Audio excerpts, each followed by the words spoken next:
It means that you have entire communities that can go without representation, said Cliff Albright, a co-founder of the group Black Voters Matter. It is literally throwing us back into the Jim Crow era unapologetically, and that's not an exaggeration. The Republicans are basically saying, oh, Democrats don't get to lobby all of this representation toward the Democrat Party. But that's exactly what the fuck y'all are removing this section out of the voting rights so y'all can do for the Republican side. While everybody's over here worried about, oh my God, Klay Thompson cheated on Meg Thee Stallion. Oh my God, can't believe it. This is what the government is doing to your fucking voting rights. I wake up to the sound of the same old clock. Tick tock, it never stops. The Voting Rights Act of 1965 is arguably one of the most pivotal pieces of legislation that has ever been passed in American history. Now, before this was put in place, a lot of states, mainly southern states, would exercise like a myriad of different measures to try to limit black participation in voting.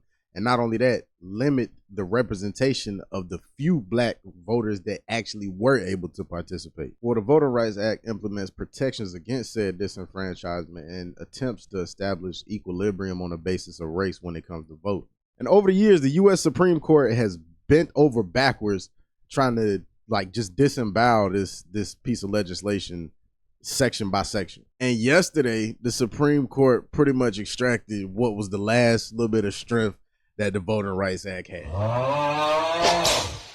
In so many words, but the Supreme Court basically just said, well, they're discriminating on the basis of race. No, they hurting your feelings. Are they being racist, huh? We don't give a fuck. That's tough. That's honestly tough because that's real life what just happened, bro. So in this video, I'll take you through sort of bits and pieces of what led up to this decision by the Supreme Court, and then we'll also hear from two other political commentators to kind of get a little bit more insight on what this could mean for minority voting in the future. So yeah, let's take off. All right, so what we got here? So it says Supreme Court hollows out a landmark law that had protected minority voting rights for 6 decades. Man, we can't have shit in this fucking country, bro. Like everything we get for minorities, and me specifically speaking for black people, everything we get, I just got to try to taint it, poison it, fuck it up, destroy it, or just like steal it all outright. Like god damn, bro.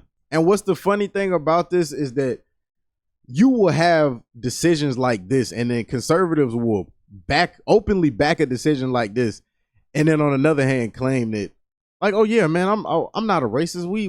We're for equal opportunity for everybody. Stop the cap. It's like y'all motherfuckers want to keep all the benefits that y'all got from all this oppression and discriminating that y'all did to not just black people, but to everybody that was not white in America. And you want to skip straight from that to, hey, why can't we all just get along? You want to go from oppression to equality without the essential step of accountability, my boy. That is a no-no.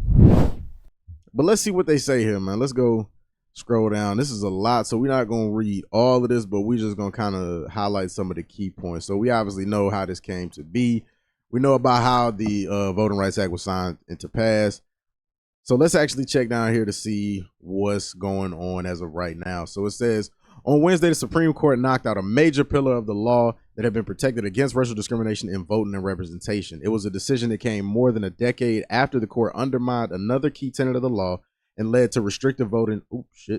Restrictive voting laws in a number of states.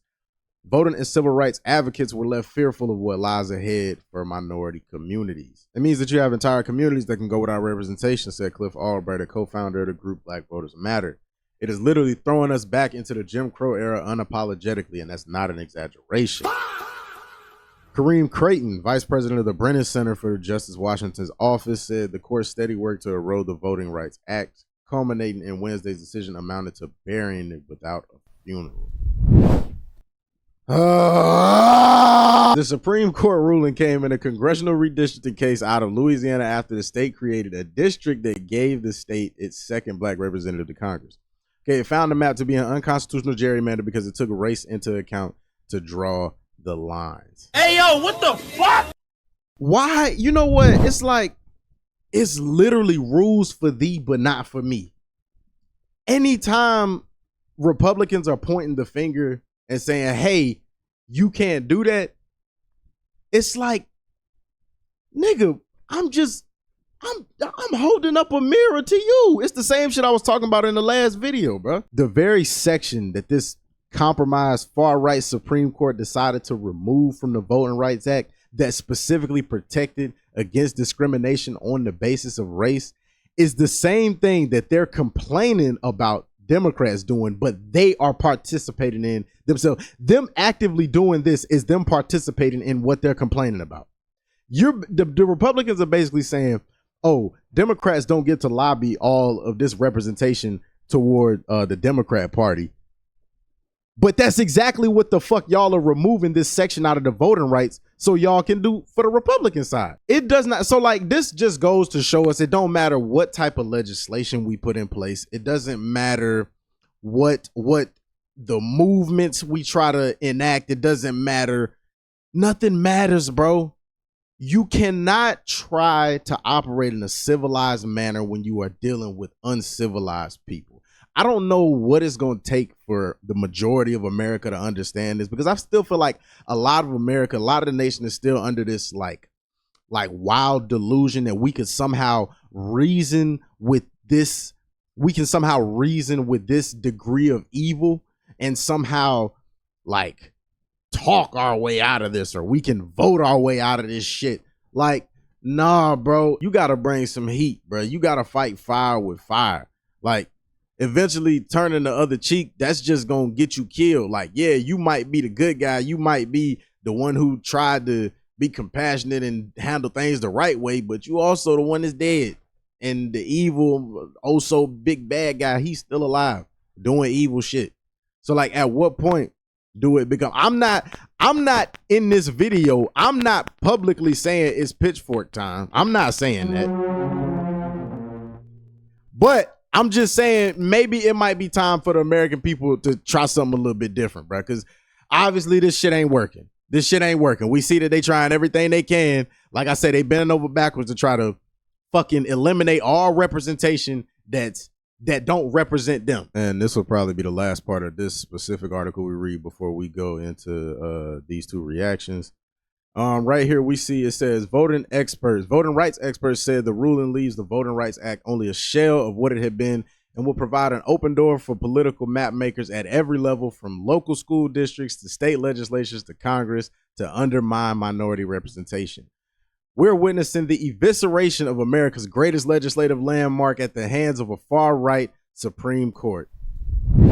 Man, I kind of touched on this in the last video. I had no idea, because I filmed that video like before like all this shit got stirred up. But it doesn't surprise me, because in the last video I touched on how when Republicans feel cornered, when they feel like things ain't going their way, now all of a sudden it's all these loopholes and diversions, and all of a sudden now, oh, this isn't fair, boo-hoo, yada yada yada. But I had no idea that they would stoop to this level this quickly.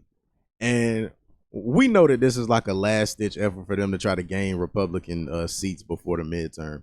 If it's not blatantly obvious at this point how disgusting and grimy and despicable any self-identified Republican is, like, if you can't see that at now, like I would have said that a year ago, but now it like, bro, if you can't see it, like, I don't know. I don't fucking know, man. I don't know. I'm just dying to know what the thought pattern is.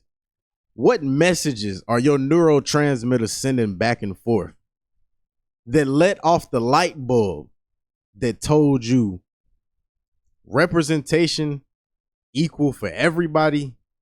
Bad. Representation that is biased toward just me, that's good. Man, sit your dumb ass down and shut up. This just goes back to what I was saying about how the name of the game in Republican politics is rules for thee, but not for me. All right, now let's look at this video by Philip DeFranco. This video is titled "The Ruling That Just Changed Every U.S. Election." Damn. Let's see. Let's get a little bit more insight. Let's see if we can get some more information on what this might look like for us. The Supreme Court just effectively gutted what was left of the Voting Rights Act while also potentially giving Republicans nearly 20 more seats in the House for all future elections. Because this morning, the Supreme Court ruled 6-3 along ideological lines to strike down Louisiana's congressional map, arguing that it amounted to an illegal racial gerrymander. And notably, this case was started back in 2022 when black voters and civil rights groups sued Louisiana over a post-2020 census voting map that had only outlined one majority black district, despite the fact that 1/3 of the state's population is black. And you had these groups arguing that the map violated Section 2 of the Historic Voting Rights Act. And that's what I was talking about earlier, how like the way they're going to do this is they're going to disperse the votes throughout most of the Republican districts. And then at that point, it's not going to matter. At that point, you can have a majority black state that is voting for majority Democrat or voting for like a majority black leader, a majority black politician. It's not going to matter when, you know what I'm saying, those. Think about it like this. Think about like when you have a substance by itself, it has a certain strength, but if you were to take that small tablespoon or whatever of that substance and then pour it into 16 ounces of water, suddenly it's not as strong. It's the same amount of substance. It's the same, it has the same strength, but when it's put into that water, it completely dilutes it all. So yeah, we gonna have the same amount of votes, but the representation is not gonna be the same. Which bans gerrymandering that undermines the power of minority voters. You know, there are two ways that racial gerrymandering is done. Either by one, concentrating targeted voters so that they compose the majority in just one district when it really should maybe be two, or two, dividing up large groups of minority voters among multiple districts to prevent them from really ever having a majority of the vote in any single boundary. This also requires states to be very careful when drawing maps, right? They need to consider race to a certain degree in order to ensure that minority voters have a say in electing the candidates of their choosing. But maps that are drawn too explicitly along racial lines violate the Equal Protection Clause of the 14th Amendment and the 15th Amendment's ban on racial discrimination in voting. And, at least until today, courts have used Section 2 to strike down district maps that weaken minority voting power, even without proof that maps were intentionally designed to discriminate against minority groups. That's been the standard for 4 decades, and so under that logic, a federal court ruled in favor of the plaintiffs in Louisiana and ordered the state legislature to draw a new map that added a second majority black congressional district. And so as a result, lawmakers created a map that allowed voters to elect Representative Cleo Fields, a black Democrat, to flip the new district. Then, at the same time, the Republican-controlled legislature drew the district lines in a very janky way. They did it in part so it could create the majority black district while still protecting the seats of key Republicans, including House Speaker Mike Johnson and House Majority Leader Steve Scalise. And so as a result, a group of self-described non-black voters, backed by powerful conservative groups, filed a lawsuit claiming that the new map was itself a racial gerrymander because lawmakers had relied too much on race when they drew it. With lawyers for the plaintiffs arguing. So when we draw a map that suppresses opposing voters, hey, all cool, all fine. But when said opposing voters try to combat the very oppression that y'all are imposing on them, all of a sudden now it's flags on the play. Hey, ref, do something. Oh my God, bro. Oh, bro. Nobody fucking likes you.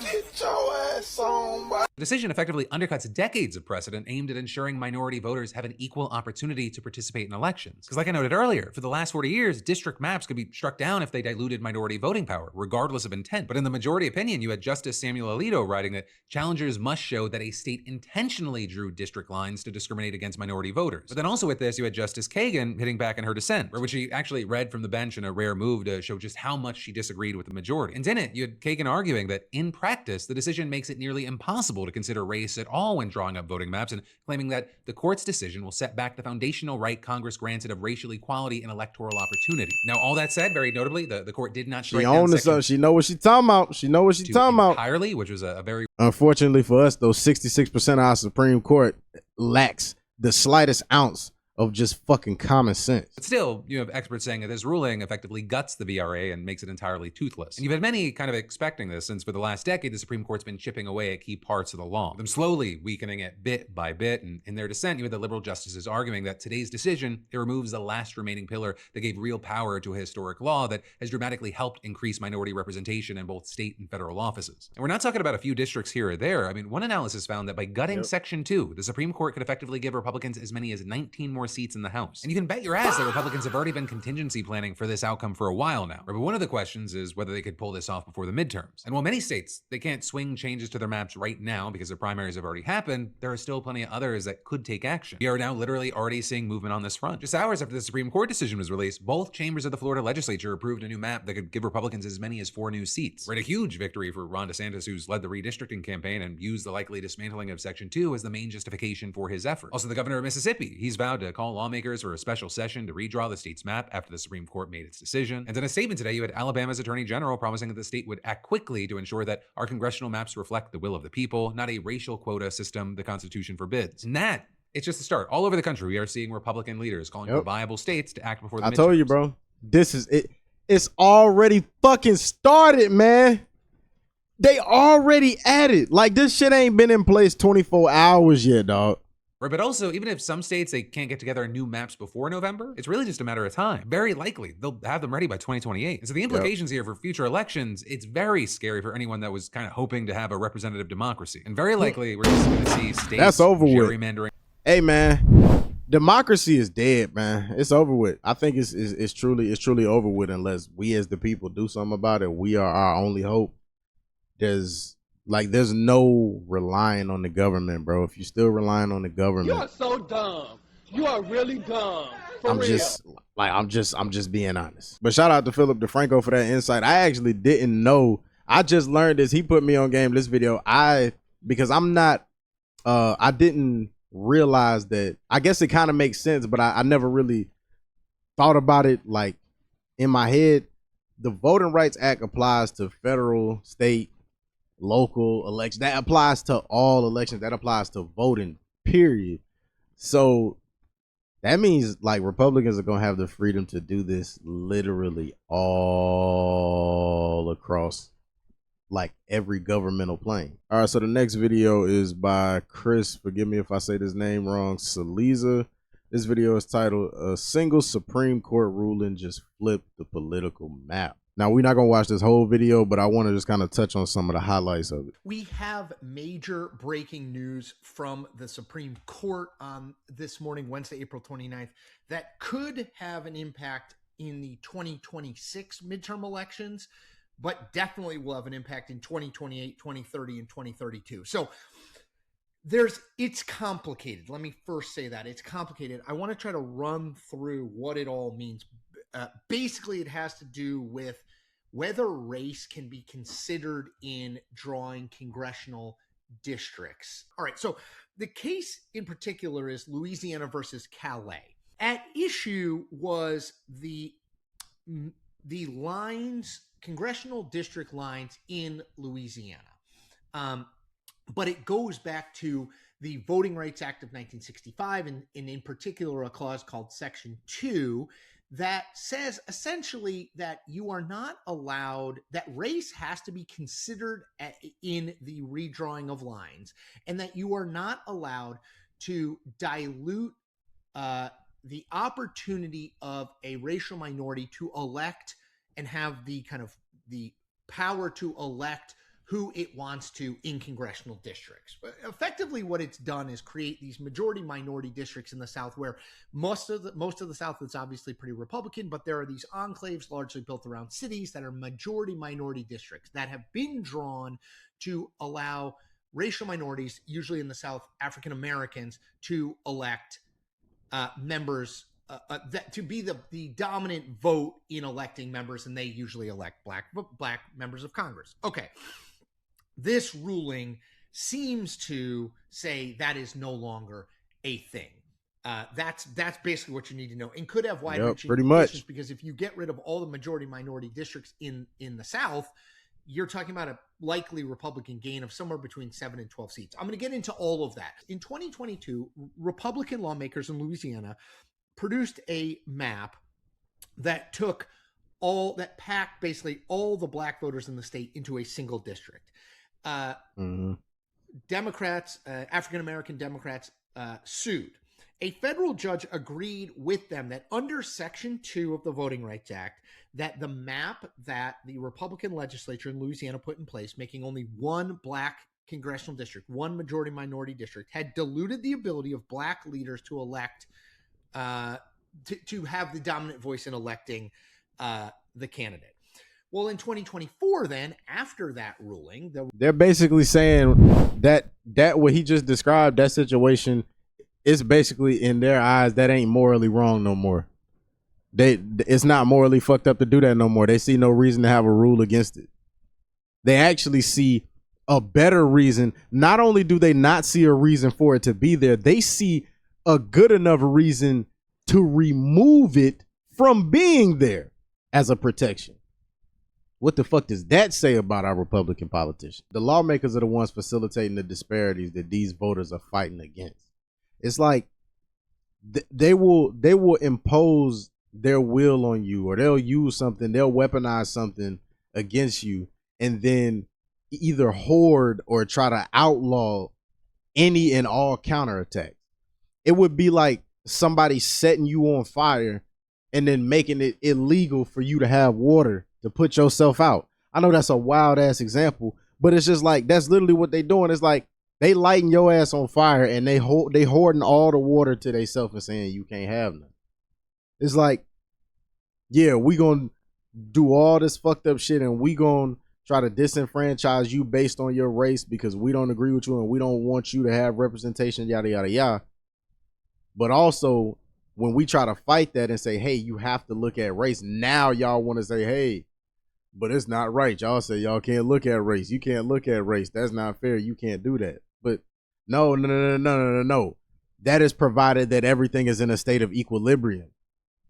You niggas already got this shit way out of balance. So there used to be something called pre-clearance, which meant that in states where black voters had consistently been disenfranchised by the voting lines in the past, that those states, before they could change their voting maps, before they could change their congressional lines, they had to do something called pre-clearance, basically send their map to the Department of Justice, a federal agency, and have the federal agency, the Department of Justice, say, this map is okay, you can do this. Well, pre-clearance, this court got rid of about a decade ago, and that they cited Section 2, this thing saying if you can draw a minority majority district, you should, as a way to sort of protect minority rights in the line drawing process.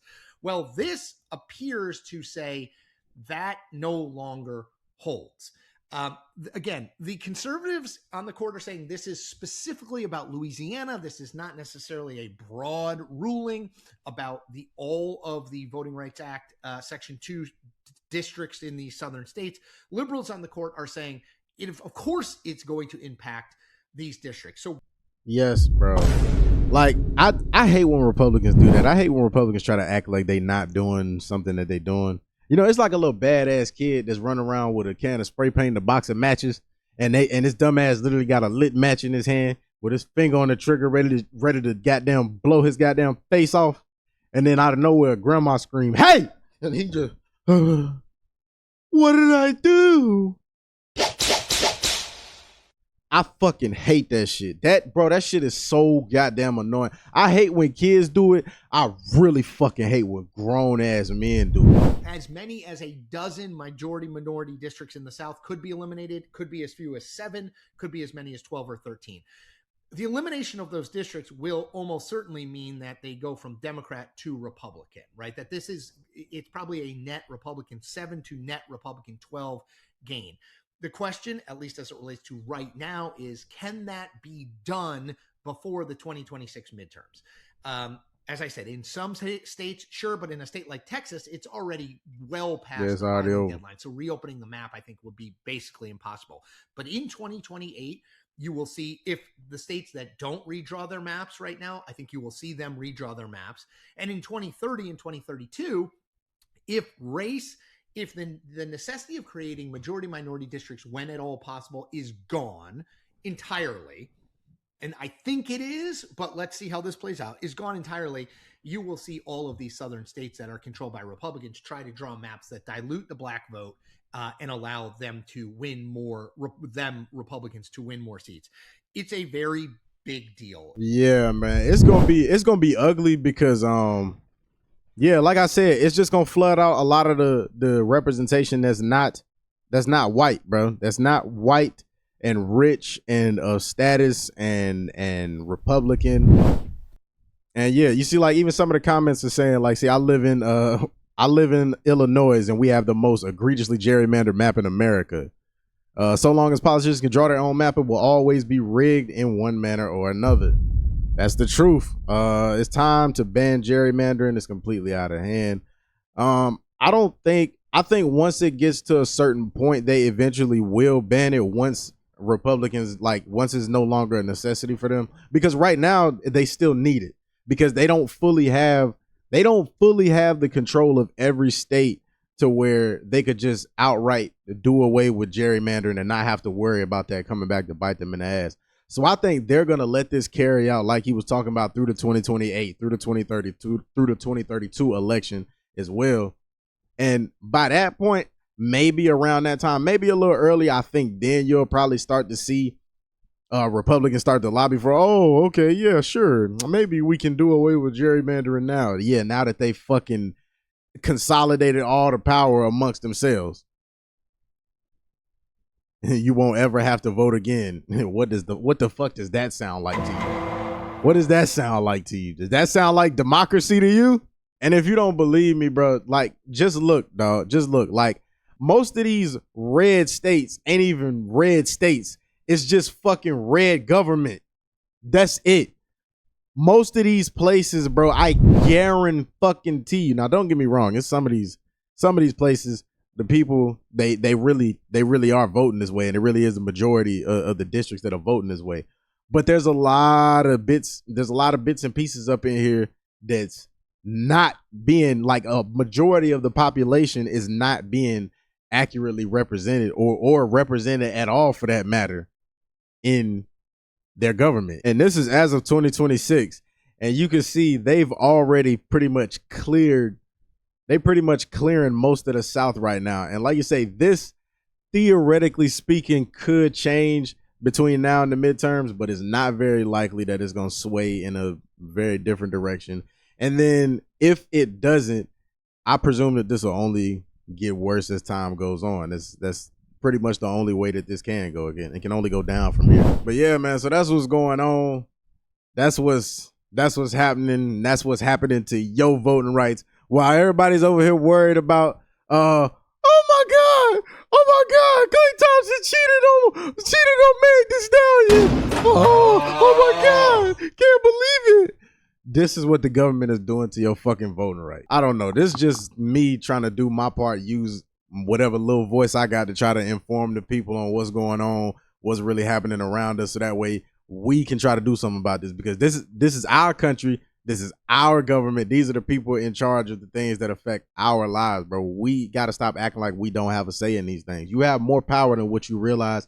You got more ability than what you give yourself credit for. Stop thinking from the mentality of, oh, what is little old me gonna do, or just one vote doesn't matter. Now, like I say, I know I went on the whole rave about we aren't gonna be able to vote our way out of this, but you have to break out of that mentality of me doing this isn't gonna make a difference. If everybody thought that way, which, as you can see, it's been on display, everybody thinking that way is what got us under this system. That's what's gotten us to where we are now. I mean, bro, you hear it all the time. We went from pouring fucking tea overboard and knocking bitches out over a 2% tax on a breakfast beverage to getting taxed on the money we make, getting taxed on the fucking shit that we own even after we pay it off, getting taxed on money that we pay, like on shit that we're paying for with money that already has been taxed.